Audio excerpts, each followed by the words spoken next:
Hello everyone. Welcome back to class. Let's continue the chapter Weather and Climate.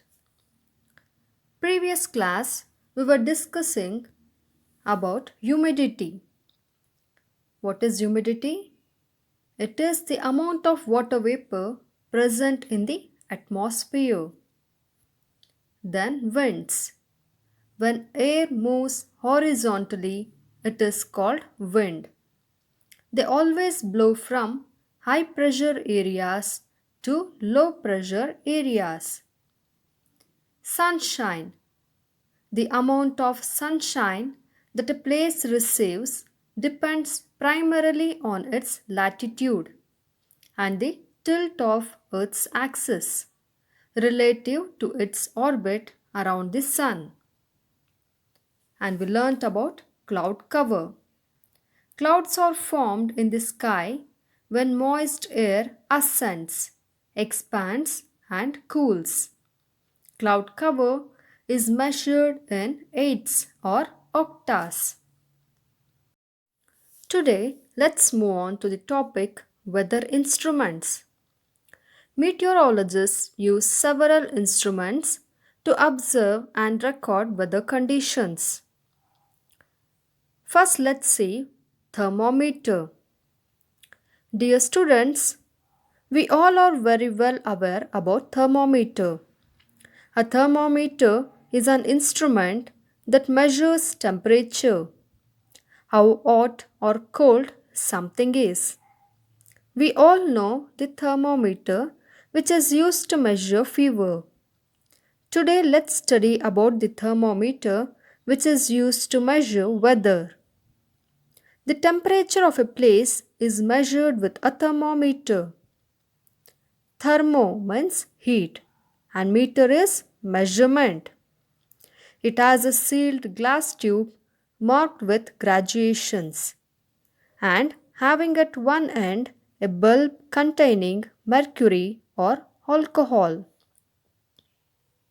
It has three common units of measurements: Celsius, Fahrenheit, and Kelvin. Mercury or alcohol is used to indicate fluctuations in temperature because these materials expand when heated and contract when cooled. Next is 6 maximum and minimum thermometer. So by the name itself we can find out it gives us maximum and minimum measurements of the temperature. It was invented by James VI in 1780. It is a U-shaped thermometer. It consists of a U-shaped capillary tube with bulbs at both ends. The bend of the U-tube is filled with mercury. One of the bulbs is completely filled with alcohol and the other bulb is half filled with alcohol. The space in the bulb, half filled with alcohol, is initially a vacuum. The thermometric liquid is alcohol, whose expansion and contraction allow the change in temperature to be recorded. It provides the maximum and minimum temperatures of the past 24 hours in one reading.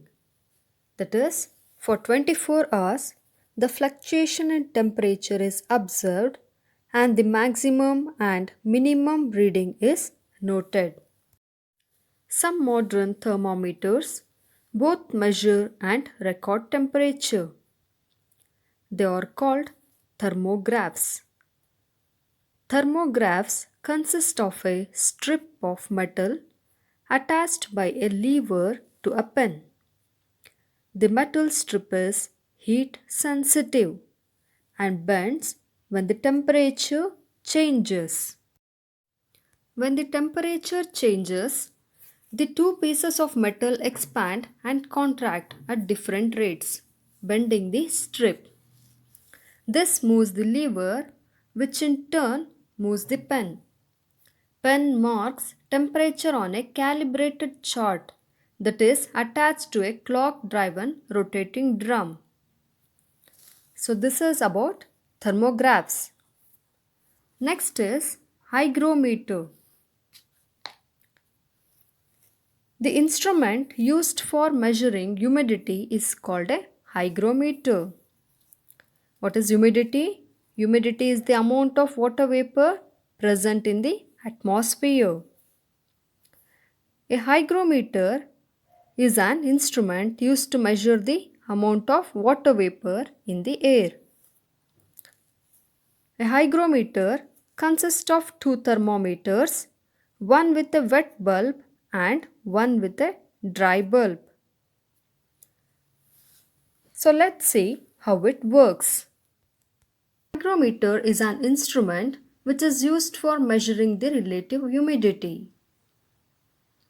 The relative humidity is the ratio of the amount of water in the air at a given temperature to the maximum amount of water it can hold at that temperature. Hygrometer consists of two similar mercury thermometers. One of the thermometer's bulb is covered by a muslin bag or cotton which can be used to keep the bulb slightly wet. The thermometer is called as wet bulb thermometer and another one is called as dry bulb thermometer. The two thermometers are mounted to a wooden board. Assume both thermometers show 30 degrees Celsius. Then the muslin bag is dipped in a beaker of water. Wait for 5 to 10 minutes. Evaporation water from the muslin bag decreases the temperature level in wet bulb thermometer. So the temperature reading in the wet bulb thermometer will be lower than the dry bulb thermometer.